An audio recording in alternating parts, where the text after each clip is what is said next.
பகுதி 3. சரிங்களா, ஞாபகம் வச்சுக்கணும். பகுதி 3 இந்தியாவின் மகா சாசனம் அப்படின்னு அழைக்கப்படுதுங்க. சரியாங்க. அதே மாதிரி வந்து இந்த அடிப்படை உரிமைனா எப்படி சொல்லலாம், இந்தியாவில் வசிக்கக்கூடிய மக்கள் அனைவருக்குமே வந்து என்னதுங்க, பொதுவான அடிப்படை உரிமைகள் இருக்கு. அதே நேரத்துல இவங்க வந்து என்ன பண்ணலாம், எப்படி சொல்றதுன்னா, இப்போ நமக்கு மட்டுமே சில அடிப்படை உரிமைகள் இருக்கு. அதே மாதிரி வந்து வெளிநாட்டுல இருந்து வர்றவங்களுக்கும் சில அடிப்படை உரிமைகள் இருக்கு. அது எப்படி சார் அப்படின்னு நீங்க பாத்தீங்க அப்படின்னா, இப்ப நமக்கு பொதுவாவே நம்ம இந்தியா, நம்ம பிறந்துட்டோம். சோ நமக்கு எல்லா அடிப்படை உரிமைகளும் தானாவே வந்துருது அப்படின்ற மாதிரி சொல்றோம். அப்ப வெளிநாட்டுக்காரங்களுக்கு எப்படி சார்? இப்ப வெளிநாட்டுக்காரங்க என்ன பண்றாங்க, இப்ப வந்து ஒரு மகாபலிபுரம், ஒரு மதுரை மீனாட்சி அம்மன் டெம்பிள், இதெல்லாம் வந்து அவங்க பார்க்க வர்றாங்க. அப்படி பார்க்க வரும்போது அவங்களுடைய சமயத்தை அவங்க வந்து என்ன பண்ணிக்கலாம், அவங்க பின்பற்றிக்கலாம். உங்களுக்கே நல்லா தெரியுங்க, பெரும்பாலும் ஃபாரினர்ஸ் எல்லாருமே வந்து மோஸ்ட்லி கிறிஸ்டியனா தான் இருப்பாங்க. ஸோ அப்ப அவங்க கிறிஸ்டியன் தான். ஆனா அவங்க என்ன பண்ணுவாங்க, நம்ம கோவிலுக்கு வருவாங்க. ஸோ கோவிலுக்கு வர்றது வந்து ஒரு அடிப்படை உரிமை. இப்ப நம்ம இருக்கோம், இப்ப நான் ஒரு ஹிந்து, நான் வந்து ஒரு கிறிஸ்தவத்துக்கோ ஒரு இஸ்லாமியத்துக்கோ நான் வந்து என்ன பண்ணலாம், நான் அவங்களுடைய வழிபாடு எப்படி இருக்கு இதெல்லாம் நான் வந்து தெரிஞ்சுக்கலாம். இதெல்லாம் நம்மளுடைய அடிப்படை உரிமை. ஸோ அப்ப இந்தியாவுல பிறந்திருந்தா மட்டும் இல்ல, ஃபாரினரும் இங்க வந்து என்ன பண்ணலாம், அவங்களுடைய அடிப்படை உரிமைகளை பின்பற்றலாம் அப்படின்னு சொல்லி வந்து சொல்றாங்க. சரியாங்க.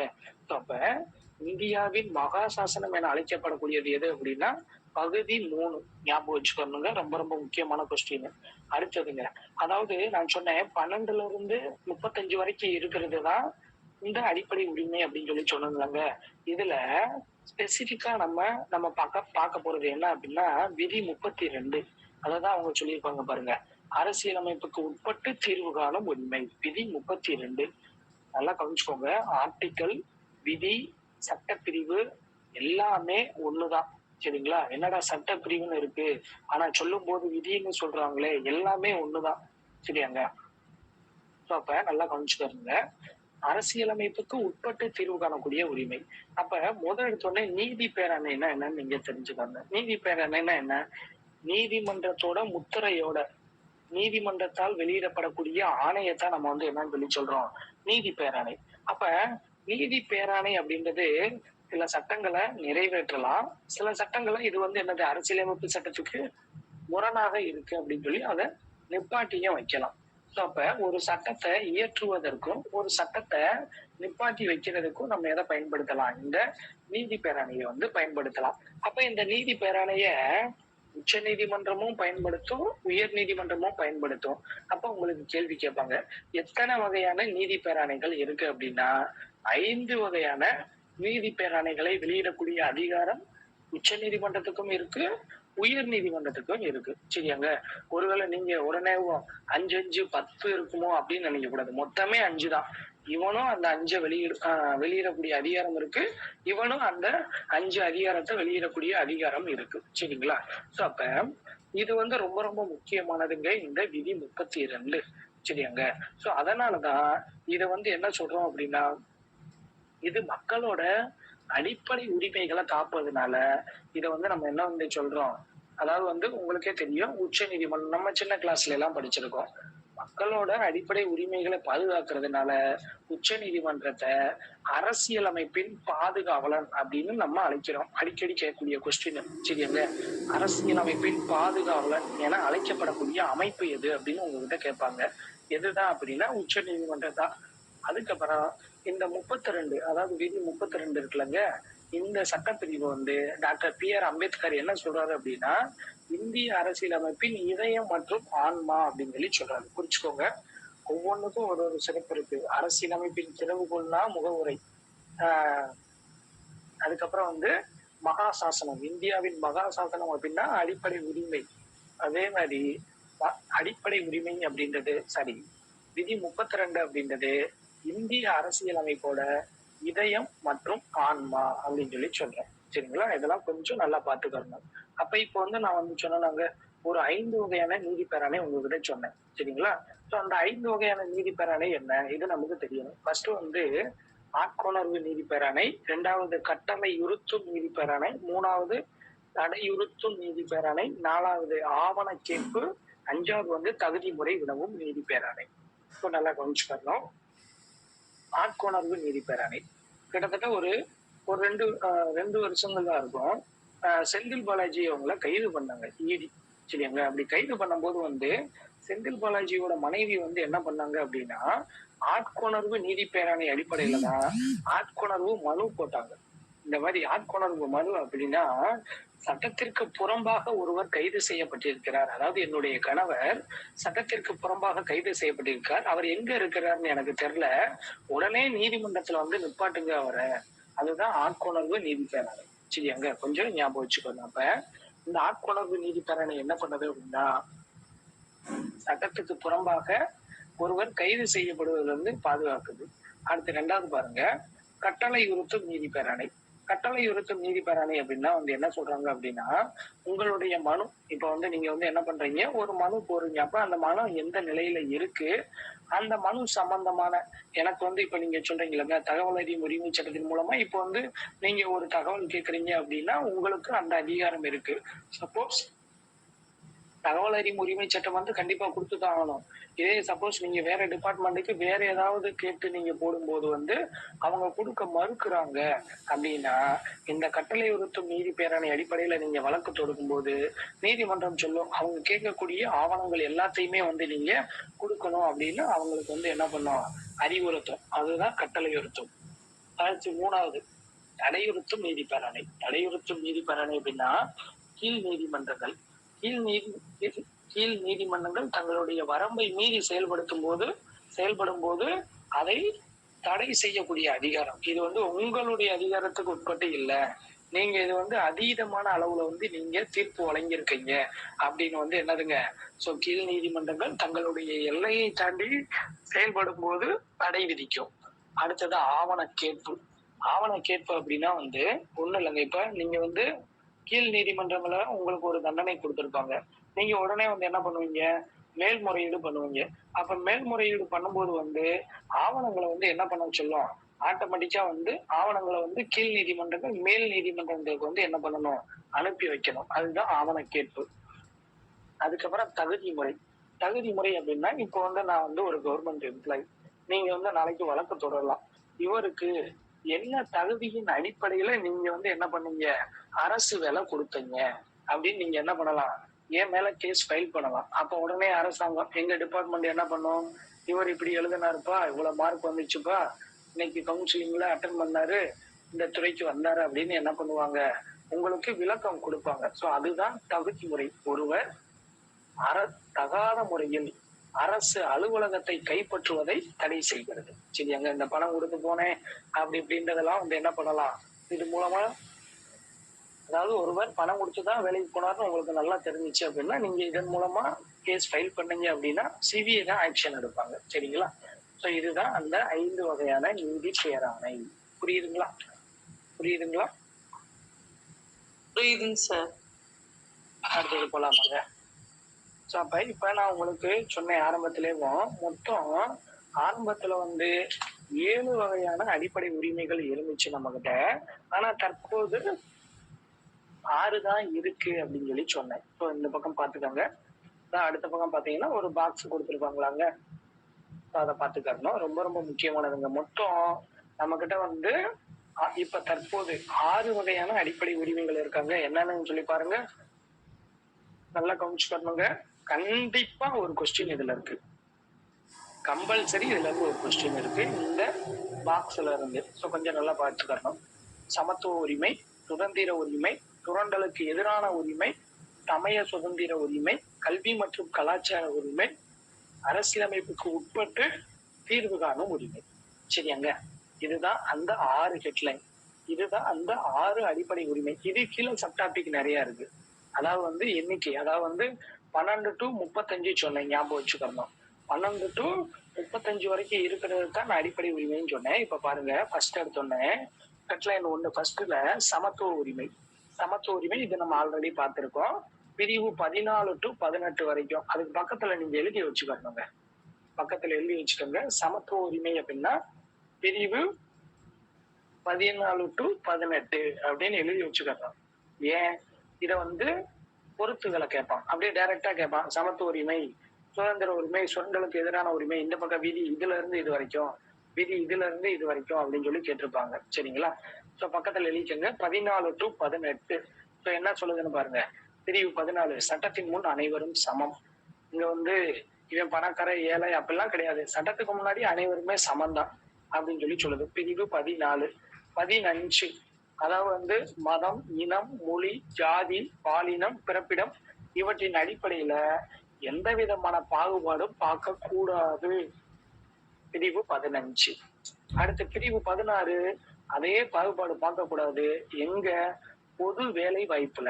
சரியாங்க? புரியுதுங்களா? அப்ப பொது வேலை வாய்ப்புல நீங்க பாகுபாடு காட்டாம அனைவருக்கும் சம உரிமை வழங்க வேண்டும். அதான் பிரிவு 16. அடுத்த பிரிவு 17 உங்களுக்கே நல்லா தெரியும். தீண்டாமை ஒழித்தல். சரியாங்க? அடுத்த பிரிவு 18 ராணுவம் மற்றும் கல்விசார் பட்டங்களை தவிர்த்து பிற பட்டங்களை துரத்தல். சரியாங்க? நம்மளால வச்சிருப்பான். கரைபடாத கரங்களுக்கு சொந்தக்காரர் மாணிக்க வள்ளல், சொர்க்கத்தின் முதல் வரி இவர்தான் அப்படின்னு வச்சிருப்பான். சரிங்களா? அப்படிலாம் அது அவரா சொல்லிக்கலாம். ஆனா அது வந்து படிச்சு வாங்கின பட்டம் கிடையாது. அப்ப ராணுவ சார் பட்டங்கள், கல்விசார் பட்டங்களை தவிர்த்து பிற பட்டங்களை பயன்படுத்தவே கூடாது. சரிங்களா? ராணுவம்னா உங்களுக்கே தெரியும். சுபேதார் அப்படின்னு போட்டுதான் அவங்களோட பேர் போட்டிருப்பாங்க. மேஜர் அப்படின்னு போட்டு அவங்களோட பேர் போட்டிருப்பாங்க. சரியாங்க? இதே இது வந்து கல்விசார் பட்டங்கள் அப்படின்னா பேராசிரியர் அப்படின்னு சொல்லி போட்டிருப்பாங்க. முனைவர் அப்படின்னு போட்டிருப்பாங்க. சரிங்களா? இது வந்து பிரிவு 18. சரிங்களா? 14 to 18 வரைக்கும் சமத்துவ உரிமை பத்தி சொல்லுது. அடுத்ததுங்க, அடுத்த செகண்ட் ஹெட்லைன் பாத்தீங்க அப்படின்னா சுதந்திர உரிமை. இது வந்து 19 இருந்து 22 வரைக்கும் சொல்லுது. பக்கத்துல எழுதிக்கணும். அப்ப 19ல பாருங்க, ரொம்ப ரொம்ப முக்கியமானதுங்க. இதுதான் நமக்கு நல்லா தெரிஞ்சிருக்கணும். நம்ம சுதந்திர உரிமை நமக்கு தெரிஞ்சிருக்கணும். 19 என்ன சொல்லுதுன்னு பாருங்க.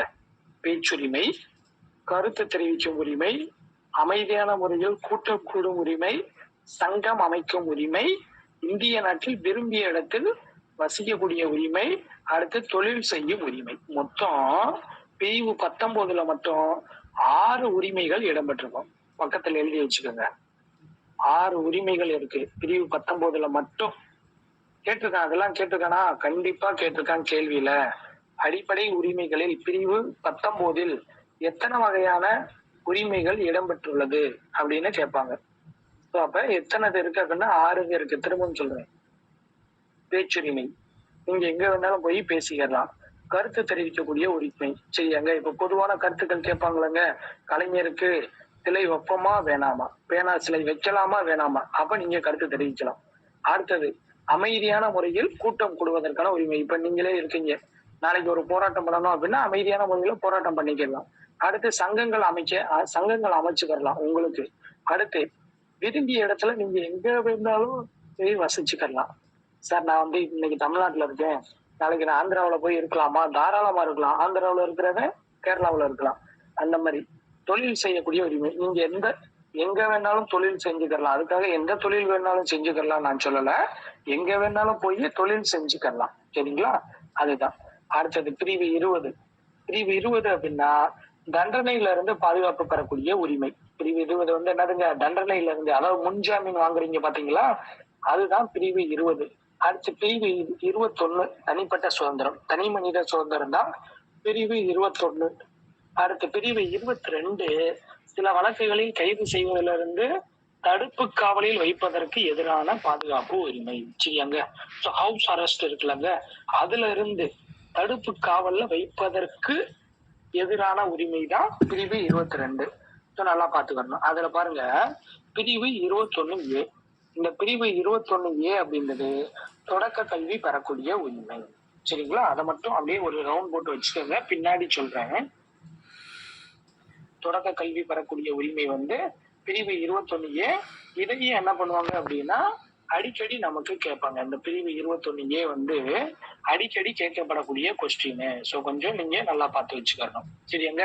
அப்ப 19ல இருந்து 22 வரைக்கும் இருக்கக்கூடியது சுதந்திர உரிமை. அடுத்தது பாருங்க, சுரண்டலுக்கு எதிரான உரிமை. ரொம்ப ரொம்ப முக்கியமான பகுதி. ஏன்னா இங்கதான் குழந்தைகளோட என்னதுங்க, குழந்தை தொழிலாளர் முறை தடுப்பு பத்தி சொல்லியிருப்பாங்க. அப்ப 23, 24 இந்த 2 மட்டும்தான் சுரண்டலுக்கு எதிரானது. 23 வந்து கொத்தடிமைகளை ஒழித்தல். அவ்வளவுதாங்க. அதாவது கட்டாய வேலை. கொத்தடிமைன்னா உங்களுக்கே தெரியும். கட்டாயமா வேலை பார்க்கணும். மனித தன்மையற்ற வியாபாரத்தை தடுத்தல், கொத்தடிமை முறையை ஒழித்தல். இது வந்து 23. சரிங்களா? அடுத்து பிரிவு 24 என்ன சொல்லுது அப்படின்னா, ஆபத்தான வேலையில, அதாவது குழந்தை தொழிலாளர் தடை. சரிங்களா? ஆபத்தான இடத்துல குழந்தைகளை பணியில் அமர்த்த கூடாது. அதுதான் பிரிவு 24. கொஞ்சம் நல்லா பாத்துக்கணும். பிரிவு 23னா கொத்தடிமை முறையை ஒழித்தல். பிரிவு 24னா குழந்தை தொழிலாளர்கள் முறையை தடை செய்தல். சரிங்களா? அதுதான். அடுத்தது பாருங்க, சமய சுதந்திர உரிமை.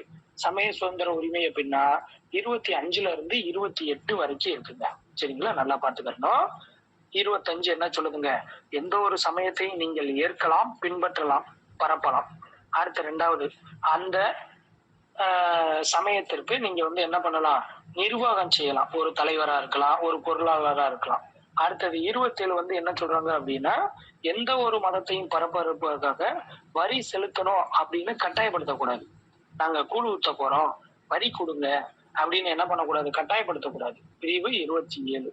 அடுத்த பிரிவு 28 என்ன சொல்லுது அப்படின்னா, மதம் சார்ந்த கல்வி நிறுவனங்கள்ல நடைபெறக்கூடிய மத போதனைகளை வந்து கலந்து கொள்ளாம இருக்கலாம். இப்ப வந்து நான் ஒரு ஹிந்து, நான் வந்து ஒரு கிறிஸ்தவ பள்ளியில போய் படிக்கிறேன் அப்படின்னா கண்டிப்பா பிரேயர்ல கலந்துக்கணும். அதாவது வந்து கிறிஸ்டியன் சம்பந்தமான பிரேயர்ல கலந்துக்கணும் அப்படின்றது அவசியம் கிடையாது. விருப்பம் இல்லைன்னா இருந்துக்கலாம். சரிங்களா? இதுதான் பிரிவு 28. அப்ப அப்படியே ஈஸியா ஞாபகம் வச்சுக்கலாம். எந்த ஒரு சமயத்தையும் ஏற்கலாம், பரப்பலாம், பின்பற்றலாம். அடுத்தது சமய விவகாரங்களை நிர்வாகம் செய்யலாம். அடுத்து வந்து என்ன பண்ணலாம், எந்த ஒரு மதத்தையும் பரப்புவதற்கு வரி செலுத்துமாறு கட்டாயப்படுத்தக்கூடாது. அடுத்தது எந்த ஒரு மதத்தையும் பின்பற்றுவனும் அவங்கள வந்து கட்டாயப்படுத்தக்கூடாது. சரியாங்க? புரியுதுங்களா? இதுதான் பிரிவு 25ல இருந்து 28 வரைக்கும். இது சமய சுதந்திர உரிமை. அடுத்த ஹெட்லைன் பாத்தீங்க அப்படின்னா, கல்வி மற்றும் கலாச்சார உரிமை. இது வந்து சிறுபான்மையினருக்கானது. 29, 30 இந்த 2 இது இருக்கு. 29 வந்து என்ன பண்ணணும், சிறுபான்மையினருடைய எழுத்துக்களையும் மொழிகளையும் கலாச்சாரத்தையும் நம்ம பாதுகாக்கணும். அதுக்கப்புறம் பிரிவு 30 என்ன சொல்லுது அப்படின்னா, சிறுபான்மையினர் தங்களுக்கான கல்வி நிறுவனங்களை ஏற்படுத்திக்கலாம். கல்வி நிறுவனங்களை ஏற்படுத்தி அவங்க வந்து என்ன பண்ணிக்கலாம், அதை நிர்வாகம் செஞ்சுக்கலாம். இதுதான் பிரிவு 30. 29, 30 சிறுபான்மையினரை பத்தி பேசுது. அடுத்தது 32.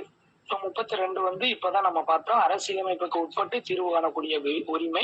விதி 32. இந்த விதி 32 நான் உங்களுக்கு முன்னாடியே நான் சொல்லியிருக்கேன். இது வந்து என்னதுங்க, அரசியலமைப்புக்கு உட்பட்டு உங்களுடைய அடிப்படை உரிமைகள் மீறப்படும் போது நீங்க என்ன பண்ணலாம், நீதிமன்றத்தை அணுகி உங்களுடைய அடிப்படை உரிமைகளை நிலைநாட்டலாம். சரிங்களா? இதுதான் அரசியலமைப்புக்கு உட்பட்டு தீர்வு காணக்கூடிய உரிமை. சரியாங்க? அப்ப நான் உங்களுக்கு சொன்னேன் சார், ஆரம்பத்துல 7 அடிப்படை உரிமைகள் இருக்குன்னு சொல்லி சொன்னீங்களே, ஆனா தற்போது 6 தான் இருக்குன்னு சொல்லி சொல்றீங்களே, அப்ப அந்த 1 மட்டும் நீக்கம் செஞ்சப்பட்டுச்சா? அதைத்தான் இப்ப நம்ம பார்க்க போறோம். அப்படியே கீழே கொடுத்துருக்காங்க பாருங்க, உங்களுக்கு தெரியுமா? ரொம்ப ரொம்ப இம்பார்ட்டன்ட். பக்கத்துல இம்பார்ட்டன்ட் போட்டு வச்சுக்கோங்க. அதாவது ஆரம்பத்துல சொத்துரிமை அப்படின்றது அடிப்படை உரிமையில தாங்க இருந்துச்சு. அது எங்க இருந்துச்சு அப்படின்னா பிரிவு 31ல நம்ம வச்சிருந்தோம், பாத்துக்கணும். 1978 44வது சட்ட திருத்தத்தின்படி அடிப்படை உரிமைகள் பட்டியலில் இருந்து சொத்துரிமை நீக்கப்பட்டது. ரொம்ப டைம் கேட்ட கொஸ்டின் ரிப்பீட் பண்ணிக்கிட்டே இருக்காங்க, கொஞ்சம் நல்லா பாத்துக்கணும். சரியாங்க? சோ கேட்பாங்க, அடிப்படை உரிமை சட்டத்திலிருந்து சொத்துரிமை எந்த சட்ட திருத்தத்தின் அடிப்படையில் நீக்கப்பட்டது அப்படின்னு சொல்லி கேட்பாங்க. 1978. ரொம்ப ஈஸி, 44 ஞாபகம் வச்சுக்கலாம். 4 4 8, அப்ப 78. அவ்வளவுதான் முடிஞ்சிருச்சு. சரிங்களா? 1978 44வது அரசியலமைப்பு சட்ட திருத்தத்தின்படி அடிப்படை உரிமைகள் பட்டியலில் இருந்து சொத்துரிமை நீக்கப்பட்டது. அப்ப சொத்துரிமை நம்ம இந்த இடத்துல வச்சிருந்தோம், பிரிவு 31ல வச்சிருந்தேன், அதை நான் நீக்கிட்டேன். சரிங்க சார், அதை நீக்கிட்டோம்ல, இப்ப எங்க போய் வச்சிருக்கோம், நீக்கப்பட்டு பகுதி 12 பகுதி 12ல பிரிவு 300A அத கீழே வந்து ஒரு சட்ட உரிமையா நம்ம வச்சுட்டோம். சட்டத்தின்படி நீங்க வந்து அதை வாங்கிக்கலாம், சொத்தை அதன்படி கொண்டு வந்துட்டோம். சரிங்களா? சோ அப்ப நல்லா பாத்துக்கிறோம். பிரிவு 31 திருத்தம் மேற்கொள்ளப்பட்டு பிரிவு 300Aவின் கீழ் ஒரு சட்ட உரிமையாக வைக்கப்பட்டுள்ளது. அதுதான் சொத்துரிமை. சரி, அங்க எந்த பகுதியில? பகுதி 12ல. சரியாங்க. சோ இதை எப்படி ஞாபகம் வச்சுக்கணும் அப்படின்னா 1 2 3 அப்படின்னு ஞாபகம் வச்சுக்கணும். 1 2 அப்படின்னா பகுதி 12, 3 அப்படின்னா முன்னுரிமை. சரிங்களா, ஞாபகம் வச்சுக்கணும். சோ அப்ப சொத்துரிமை எந்த சட்டத்திட்டத்தின் அடிப்படையில வந்து நீக்கம் செய்யப்பட்டது அப்படின்னா 1978 44வது சட்டத்திட்டத்தின் அடிப்படையில. புரியுதாங்க, புரிஞ்சுக்க முடியுதா? அடுத்தது போலாமா? சோ இதுவரை அடுத்தது பாருங்க. அடுத்து இன்னும் கொஞ்சம் இருக்கு. அடிப்படை உரிமைகள். அடிப்படை உரிமைகளை நிறுத்தி வைத்தல் கொடுத்திருக்காங்க பாருங்க. அப்ப இந்த அடிப்படை உரிமை நான் சொன்னேன் மிக மிக முக்கியமானது அப்படின்னு சொல்லி சொன்னேன். அப்ப இந்த அடிப்படை உரிமைய எப்போ வந்து நிறுத்தி வைக்க முடியும் அப்படின்னா நல்லா கவனிச்சு பாருங்க. விதி 352 352 அப்படின்னா குடியரசுத் தலைவரோட அவசர நிலை, அதாவது தேசிய அவசர நிலை. இதெல்லாம் நம்ம பின்னாடி படிப்போம். சரியாங்க. சோ தேசிய அவசர நிலை பிரகடனப்படுத்தப்படும் போது பிரிவு 19 கீழ் உத்தரவாதம் அளிக்கப்பட்டுள்ள சுதந்திரம் தாமாகவே நிறுத்தப்படும். பிரிவு 19 கீழே நம்ம என்னென்ன சொன்னோம் சொல்லுங்க பாப்போம். பிரிவு 19 கீழே என்ன சொன்னோம் சொல்லுங்க. பேச்சுரிமை, பேச்சுரிமை அறிவிக்கலாம். அமைதியான முறையில் மொத்தம் வந்து ஒரு 6 உரிமைகள் சொன்னாங்க.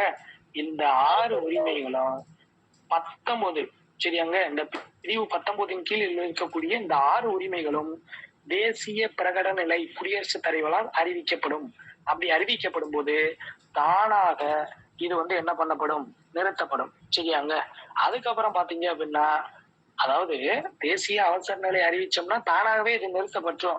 ஆனா மத்ததெல்லாம் நிறுத்துறதுக்கு வந்து என்ன பண்ணுவாரு, குடியரசுத் தலைவர் ஒரு ஆணை பிறப்பிப்பாரு. அப்படி ஆணை பிறப்பிக்கும் போது கட்டாயமாக நாடாளுமன்றம் அதை அங்கீகாரம் செய்ய வேண்டும். சரியாங்க. ஆனால் இந்த இதுல 20 21 எப்பயுமே நிறுத்தவே முடியாது. சரிங்களா, அதை பக்கத்துல எழுதி வச்சுக்கோங்க. 20 21 எப்பயுமே என்ன சூழ்நிலை வந்தாலும் இந்த ரெண்டையுமே நிறுத்தி வைக்க முடியாது. சரிங்களா. அது என்ன சார் 20 21? 20 வந்து முன்ஜாமீன் வாங்குறது, 21 வந்து தனிநபர் சுதந்திரம். சரிங்களா, இத வந்து நிறுத்தி வைக்க முடியாது. ஞாபகம் வச்சுக்கோங்க. இவ்வளவுதாங்க அடிப்படை உரிமைகள். சரிங்களா. சோ எல்லா ஹெட்லைனுமே இப்படிதான் இருக்கும். கொஞ்சம் நிறைய பேசுற மாதிரிதான் இருக்கும். எல்லாமே கேள்வி சம்பந்தமானது. சோ அதனால நல்லா கவனிச்சுக்கணும்.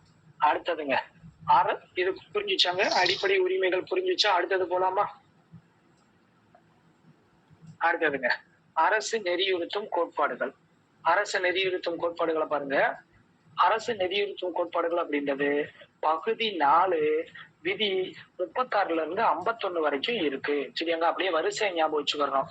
பகுதி 2 குடியுரிமை 5 to 11, பகுதி 2 சரிங்களா, பகுதி 3 அடிப்படை உரிமை 12ல இருந்து 35 வரைக்கும் சொல்லியிருந்தாங்க.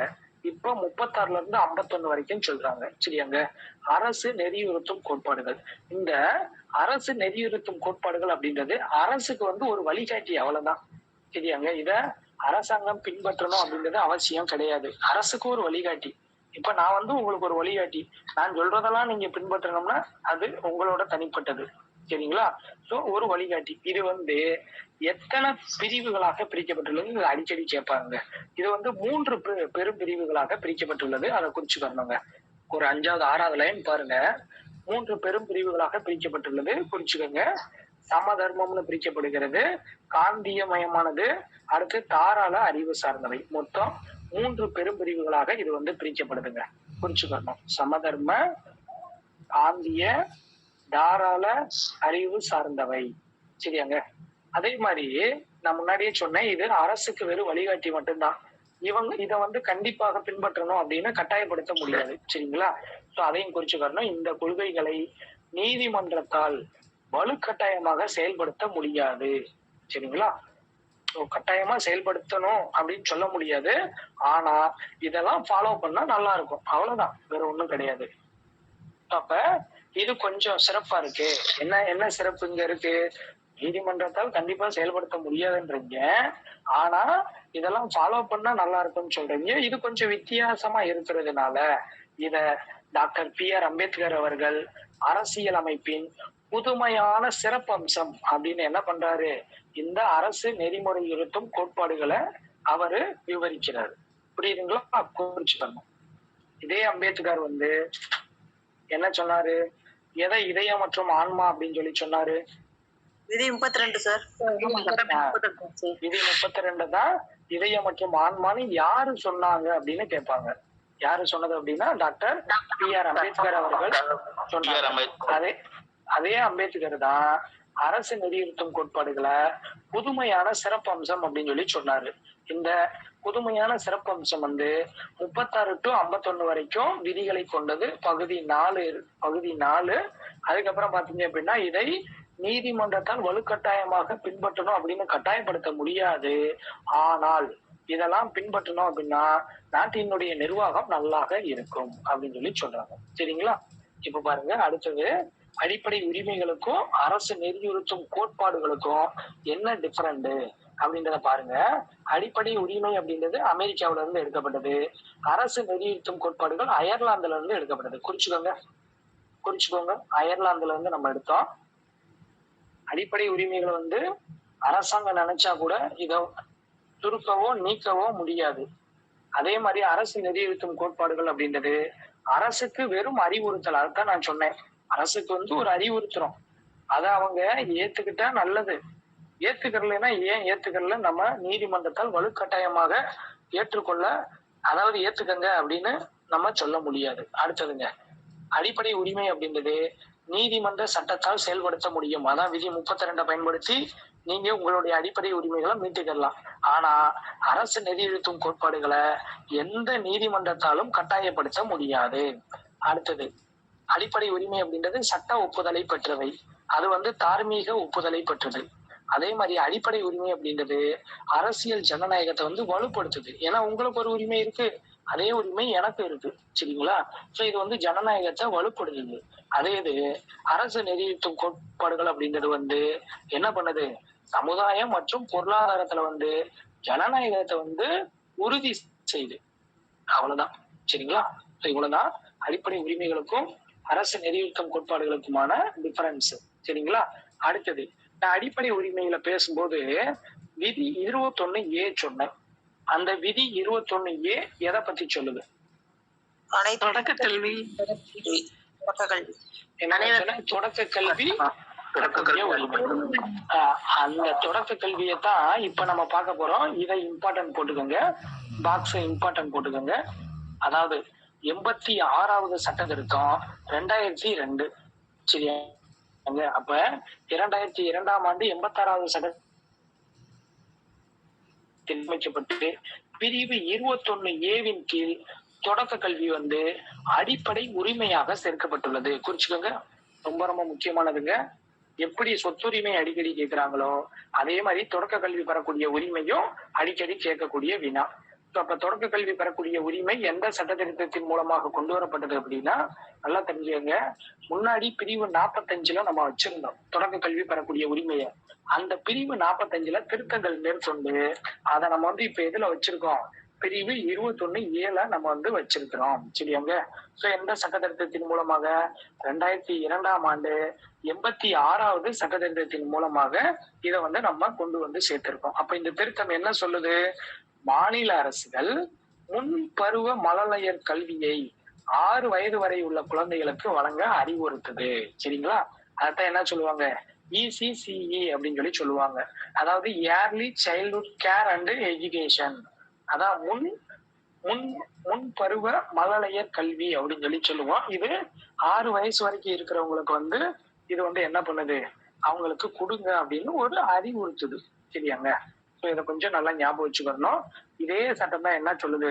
14 வயது வரைக்கும் உள்ள அனைவருக்கும் இலவச மற்றும் கட்டாய கல்வியை வந்து அரசாங்கமானது அளிக்கணும் அப்படின்னு சொல்லி சொல்லுது. சரிங்களா? அதுவும் இதுக்கு கீழே வரக்கூடியதுதான். கொஞ்சம் ஞாபகம் வச்சுக்கணும்.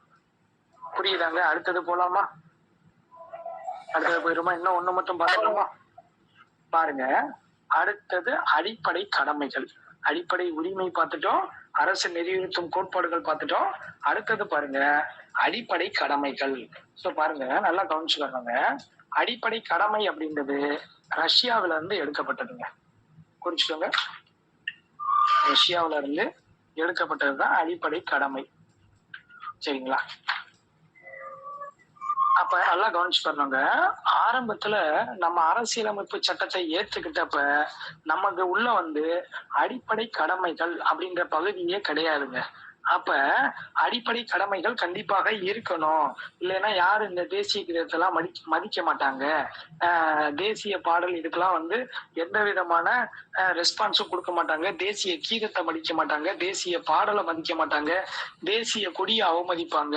இந்த மாதிரிலாம் இருந்துச்சு. சரிங்களா? ஸோ அதனால வந்து கண்டிப்பாக நம்ம அடிப்படை கடமை அப்படின்றத கொண்டு வரணும். ஆனா நல்லா புரிஞ்சுக்கோங்க, ஆரம்பத்துல அரசியலமைப்பு சட்டத்தை நம்ம ஏத்துக்கிட்டு நடைமுறைக்கு வரும்போது அதுல அடிப்படை கடமை அப்படின்ற பகுதி கிடையாது. அப்ப அந்த அடிப்படை கடமைகள் பற்றி ஆராய 1976ஆம் ஆண்டு சர்தார் ஸ்வரான் சிங் கமிட்டி அமைக்கப்பட்டது. குறிச்சுக்கோங்க, சர்தார் ஸ்வரான் சிங் கமிட்டி அமைக்கப்பட்டது. அந்த கமிட்டியின் அடிப்படையில 1976 42வது சட்ட திருத்தத்தின் அடிப்படையில நம்மளுடைய அரசியல் அமைப்புல குடிமக்களுக்குன்னு சில பொறுப்புகள் இருக்கு அப்படின்னு அடிப்படை கடமைகளை நம்ம சேர்த்துக்கிட்டோம். பகுதி 4A 51A விதி வந்து 51A அப்படின்றதுக்கு கீழே இந்த அடிப்படை கடமைகள் கொண்டு வரப்பட்டது. குறிச்சுக்கோங்க, பகுதி 4னா அரசு நெறியுறுத்தும் கோட்பாடு. அடிப்படை கடமைனா 4A நம்ம புதுசா தானே சேர்த்தோம், அதனால ஏவா வச்சுக்கிட்டோம். அப்ப 4A விதி அப்படின்றது 51ல முடிஞ்சிருச்சு. சோ அதனால 51A அப்படின்னு கொண்டு வந்தோம். சரிங்களா? புரிச்சுக்கணும். சரியாங்க? அப்ப உங்களுக்கு எப்படி கேள்வி வைப்பாங்கன்னா, இந்திய அரசியலமைப்பு சட்டம் ஏற்றுக்கொள்ளப்பட்ட போது அடிப்படை கடமைகள் அப்படின்ற ஒரு பகுதி இருந்தது அப்படின்னு சொல்லி வைப்பான். கிடையாது, அடிப்படை கடமைகளே கிடையாது. அந்த அடிப்படை கடமைகள் பற்றி ஆராய பரிந்துரைக்கப்பட்ட கமிட்டி எதுங்க? கமிட்டியோட பேர் என்னது? சர்தார் சர்தார் ஸ்வரான் சிங் கமிட்டி. இவர் வந்து ஒரு காங்கிரஸ்வாதி. சரியாங்க? காங்கிரஸ்காரர். சரிங்களா? இவரோட தலைமையில ஒரு கமிட்டி அமைச்சாங்க. அதன் அடிப்படையில் அடுத்த கேள்வி கேட்பான், அடிப்படை கடமைகள் எந்த சட்ட திருத்தத்தின் மூலமாக இந்திய அரசியல் அமைப்பில் சேர்க்கப்பட்டது அப்படின்னு கேட்பான். எந்த சட்ட திருத்தம்? 1976 42வது சட்ட திருத்தம். சரியாங்க? புரியுதுங்களா? விதினா 51A, பகுதினா 4A. சரியாங்க? இப்ப இதெல்லாம் பாருங்க, அடிப்படை கடமைகள். அடிப்படை கடமைகள் தற்போது 11 அடிப்படை கடமைகள் பின்பற்றப்படுகிறது. சரியாங்க? ஆனா பக்கத்துல எழுதிக்கங்க, ஆரம்பத்துல 10 தான் இருந்துச்சு. பக்கத்துல எழுதிக்கங்க, ஆரம்பத்துல 10 அடிப்படை கடமைகள் தான் இருந்துச்சு. ஆனா தற்போது 11 அடிப்படை கடமைகள் இருக்கு. அடிப்படை கடமைகள் ஒண்ணும் இல்லைங்க, அதாவது தேசிய கொடி, தேசிய கீதம் இதெல்லாம் மதிக்கணுங்க.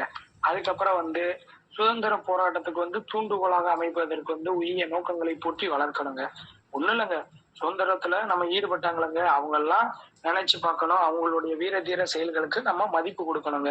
அடுத்து இந்தியாவினுடைய இறையாண்மையை பாதுகாக்கணுங்க. அடுத்து வந்து இந்த மாதிரி நிறைய கொடுத்துருப்பாங்க. சரிங்களா? அறிவியல் ஆராய்ச்சியில ஈடுபடணும். அதுக்கப்புறம் சுற்றுச்சூழலை பாதுகாக்கணும், மனித நேயத்தோட இருக்கணும், வன்முறையை கைவிடணும். அதுக்கப்புறம் பாத்தீங்க அப்படின்னா, நீங்க தனிப்பட்டு செயல்பட்டாலும் சரி, கூட்டாக செயல்பட்டாலும் சரி, அது எல்லாமே நாட்டினுடைய முன்னேற்றத்துக்கு உதவும் வகையில இருக்கணும். இத பத்தி தான் சொல்லியிருப்பாங்க. நான் சொன்னேன் பாத்தீங்களா, ஆரம்பத்துல 10 தான் இருந்துச்சு, ஆனா இன்னைக்கு வந்து 11 இருக்கு அப்படின்னு சொல்லி சொன்னோம்ல. ஸோ அந்த 11வது என்ன அப்படின்னா, அதைத்தான் நீங்க நல்லா பாத்துக்கணும். அதைத்தான் நான் இப்ப சொன்னேன். 86வது சட்ட திருத்தம் 2002. சரிங்களா? அது விதி பாருங்க, 51A கே, 51A கே. சரிங்களா? 11வது அடிப்படை கடமை என்னது? 6 முதல் 14 வயது வரை உள்ள அனைத்து குழந்தைகளுக்கும் இலவச மற்றும் கட்டாய கல்வியை அளிக்க வேண்டும். ஒண்ணு அவங்க பெற்றோர் கொடுக்கணும், அப்படி இல்லைன்னா பாதுகாவலர்கள் கொடுக்கணும். சரிங்களா? சோ இதை வந்து என்ன பண்ணோம், அடிப்படை கடமையா நம்ம வச்சுட்டோம். சரிங்களா? ஸோ 6 to 14 வரைக்கும் அடிப்படை கல்வியை அனைவருக்கும் வழங்க வேண்டும் அப்படின்னு எந்த சட்ட திருத்தத்தின் மூலமாக கொண்டு வந்தோம் அப்படின்னா 2002 86வது சட்ட திருத்தம் விதி 51ல AK. சரிங்களா? ஞாபகம் வச்சுக்கணும். 51Aனா அடிப்படை கடமை, கே அப்படின்றது 11வது, அதனாலதான் அதை கேன்னு சொல்றோம். சரிங்களா? அவ்வளவுதான். புரியுதாங்க? புரிஞ்சுக்க முடியுதா? புரிஞ்சுக்க முடியுதுங்களா? அடுத்தது பாருங்க, அடுத்தது 1.10 பாருங்க. ஏன்னா மத்திய மாநில உறவு பார்த்தோம்னா ரொம்ப நேரம் ஆயிடும். இந்த 1.10 பாருங்களேன். அலுவலக மொழிகள்னு கொடுத்துருக்காங்களா, அதை மட்டும் பார்த்து முடிச்சுக்கிடுவோம். அலுவலக மொழிகள் பாருங்க, எடுத்துக்கிட்டீங்களாங்க. 1.10 அடுத்த பக்கமே இருக்கு பாருங்க, அலுவலக மொழி. இந்த அலுவலக மொழி பத்தி அதாவது பகுதி 17 சொல்லுது. சரிங்களா, பகுதி 17 விதி வந்து 343 இருந்து 351 வரைக்கும் இருக்கக்கூடிய சட்டப்பிரிவுகள் வந்து அலுவலக மொழிகள் பத்தி பேசுது. கொஞ்சம் நல்லா கவனிச்சுக்கணும். அலுவலக மொழிகள் பற்றி விதி 17. சரியாங்க. சோ சட்டப்பிரிவு அப்படின்னா 343 இருந்து 351 வரைக்கும் பேசுது. தொடக்கத்துல நம்ம ஆரம்பத்துல 14 மொழிகள் தாங்க அங்கீகரிக்கப்பட்ட மொழிகளா இருந்துச்சு. சரிங்களா. சோ மொழிகள் பற்றி கூறக்கூடிய அட்டவணை சொன்னேன், 8வது அட்டவணை. சரிங்களா. சோ இந்த 8வது அட்டவணையில அங்கீகரிக்கப்பட்ட மொழிகளா 14 மட்டும்தாங்க ஆரம்ப காலகட்டத்துல இருந்துச்சு. ஆனா தற்போது 22 மொழிகள் அங்கீகரிக்கப்பட்ட மொழிகளாக இருக்கு. குறிச்சுக்கணுங்க. இதெல்லாம் ரிப்பீட்டடா கேட்கக்கூடிய கொஸ்டின். அலுவலக மொழிகள் பற்றி கூறக்கூடிய அட்டவணை எது அப்படின்னு கேட்பாங்க. 8வது அட்டவணை. எத்தனை மொழிகள் ஆரம்பத்துல அங்கீகரிக்கப்பட்ட மொழிகளா இருந்துச்சு அப்படின்னா 14 மொழிகள் இருந்துச்சு. தற்போது 22 மொழிகள் அங்கீகரிக்கப்பட்ட மொழிகளாக இருக்கு. சரியாங்க. அதே மாதிரி விதி 343 இருந்து 351 வரைக்கும் அலுவலக மொழிகள் பத்தி பேசுது. பகுதி அப்படின்றது 17 ரோமன் லெட்டர்ல தான் கொடுப்பாங்க. கொஞ்சம் நல்லா பாத்துக்கணும். சரியாங்க. அடுத்தது கீழே பாருங்க, உங்களுக்கு தெரியுமால வந்து என்ன சொல்றாங்க அப்படின்னா செம்மொழிகளை பத்தி சொல்றாங்க. ஸோ செம்மொழிகள் அப்படின்ற ஒரு புதிய வகைய எந்த ஆண்டுதான் அரசாங்கம் கொண்டு வருது அப்படின்னா 2004 தான். சரிங்களா. சோ பக்கத்துல எழுதிக்கங்க. தற்போது அதாவது இதுவரை 6 மொழிகள் செம்மொழிகளாக தகுதி பெற்றுள்ளன. 6 மொழிகள் செம்மொழிகள். இதை வந்து நீங்க தேர்வுக்கு போகும்போது ஒரு டைம் பார்த்துட்டு போகணும். ஏன்னா திடீர்னு ஏதாவது ஒரு மொழியை செம்மொழியா அறிவிச்சிருப்பாங்க. சரிங்களா. ஸோ தேர்வுக்கு போகும்போது கண்டிப்பான முறையில இதை நீங்க பார்த்துட்டு தான் போகணும். சரிங்களா. ஸோ இது வரைக்கும் 6 மொழிகள் வந்து செம்மொழிகளாக அங்கீகரிக்கப்பட்டுள்ளது. கொஞ்சம் நல்லா பார்த்துக்கோங்க. இப்ப பாருங்க, அந்த 6 மொழி வரிசைப்படி இயர் வைஸ் ஞாபகம் வச்சுக்கணும். சரிங்களா. பாருங்க, தமிழ் 2004, தெலுங்கு தமிழ் சமஸ்கிருதம் 2005, அடுத்து தெலுங்கு 2008, அடுத்து கன்னடமும் 2008 தான். தெலுங்கு கன்னடம். அடுத்து மலையாளம் 2013, அடுத்து ஒடியா 2014. சரியாங்க. மொத்தம் 6 மொழிகள். இத வரிசையா ஞாபகம் வச்சுக்கோங்க. இயரை மாத்திரக்கூடாது, வரிசையை மாத்திரக்கூடாது. ஸோ தமிழ், சமஸ்கிருதம், தெலுங்கு, கன்னடம், மலையாளம், ஒடியா. ஸோ இந்த 6 தான் நம்ம எப்படி ஈஸியா ஞாபகம் வச்சுக்கலாம் அப்படின்னா, சின்னதா ஒரு ஷார்ட்கட் சொல்றேன். தமிழ் சமைக்கிறது தெரிஞ்சா கன்னடத்துக்காரன் மலை மேல ஏறி ஓடி போயிரியான் அப்படின்னு ஞாபகம் வச்சுக்கணும். தமிழ் அப்ப தமிழ் வந்துருச்சு. சமைக்கிறது அப்படின்னா சமஸ்கிருதம். தெரிஞ்சா தெலுங்கு. கன்னடத்துக்காரன் கன்னடம். மலை மேல அப்படின்னா மலையாளம். ஓடி போயிருவியா அப்படின்னா ஒடியா. சரியாங்க. தமிழ் சமைக்கிறது தெரிஞ்சா கன்னடத்துக்காரன் மலை மேல ஏறி ஓடி போயிருவியான் அப்படின்னு ஞாபகம் வச்சுக்கணும். சரிங்களா. புரியுதுங்களா. இதுதான் அந்த 6 மொழிகள். தமிழ் 2004, சமஸ்கிருதம் 2005, 2008 2 மொழிகள் இருக்கு. வரிசையா தான் சொல்லணும். தெலுங்கு கன்னடம் தான். கன்னடம் தெலுங்கு கிடையாது. சார் கன்னடம் தெலுங்குனாலும் சொல்லலாம்ல, அப்படிலாம் சொல்லக்கூடாது. ஃபர்ஸ்ட் தெலுங்கு தான், அதுக்கப்புறம் தான் கன்னடத்துக்கு அங்கீகாரம் கொடுத்தாங்க. அதனால ஃபர்ஸ்ட் தெலுங்கு, அதுக்கப்புறம் கன்னடம், அதுக்கப்புறம் மலையாளம் 2013, ஒடியா 2014. சரிங்களா. ஓகேங்களா. புரிஞ்சதா. சோ இன்ன வரைக்கும் நடத்தினது புரிஞ்சுச்சாங்க. ஒரு 4 ஹெட்லைன் பார்த்தோம். 4 ஹெட்லைன் புரிஞ்சுச்சா. அடிப்படை உரிமை பார்த்தோம், அரசு நெறியுறுத்தும் கோட்பாடுகள் பார்த்தோம், அடிப்படை கடமைகள் பார்த்தோம், அதுக்கப்புறம் வந்து அலுவலக மொழிகள் பார்த்தோம். சரியாங்க. இந்த 4 ஹெட்லைன். இன்னும் உங்களுக்கு 4 ஹெட்லைன் இருக்கு. சரிங்களா. அதாவது மத்திய மாநில உறவுகள் இருக்கு, அவசர கால ஏற்பாடுகள் இருக்கு, அரசியலமைப்பு சட்ட திருத்தம் இருக்கு, சீர்திருத்த குழுக்கள் இருக்கு. இந்த 4 ஹெட்லைனும் அடுத்த கிளாஸ்ல. சரிங்களா. சோ இதுல யாருக்கு ஏதாவது டவுட் இருக்கா? இருக்காங்க? இல்ல சார். கொஞ்சம் பெரிய படம் தாங்க. 10th புக் அப்படின்றதுனால நிறைய விஷயங்கள் நம்ம பேசிக்கிட்டே இருக்கணும். எல்லாமே நல்லா காது கொடுத்து நல்லா கவனிச்சுக்கிறணும். ரொம்ப ரொம்ப முக்கியமானது. அப்படியே நம்ம கதையா சொல்லுவோம், அந்த இடத்துல அது அப்படியே கேள்வியா உட்காரும். இந்த அரசு நெறியுறுத்தும் கோட்பாடுகளை நீதிமன்றத்தின் மூலமாக வலுக்கட்டாயமாக ஆஹ் அமல்படுத்த முடியாது. ஆனா எல்லா கேள்வித்தாள்லயும் அந்த கேள்வி வைக்கிறான். நீதிமன்றத்தால் எளிதாக இதை பின்பற்ற அறிவுறுத்தலாம் அப்படின்னு வைக்கிறான். கிடையாது, நீதிமன்றத்தால் கூட என்ன பண்ண முடியாது, அத வற்புறுத்த முடியாது, கண்டிப்பா பின்பற்றணும் அப்படின்னு. சரிங்களா? இதெல்லாம் கொஞ்சம் நல்லா பாத்துக்கோங்க. எல்லா வரிகளும் மிக முக்கியமான வரிகள். சரியாங்க? ஏதாவது டவுட் இருக்காங்க? ஏதாவது டவுட் இருக்கா? இல்லைங்க சார். கிளாஸ் கம்ப்ளீட் பண்ணிக்கலாமா? Okay sir. அனைவருக்கும் மிக்க நன்றிங்க. Thank you sir. Thank you sir. Thank you sir.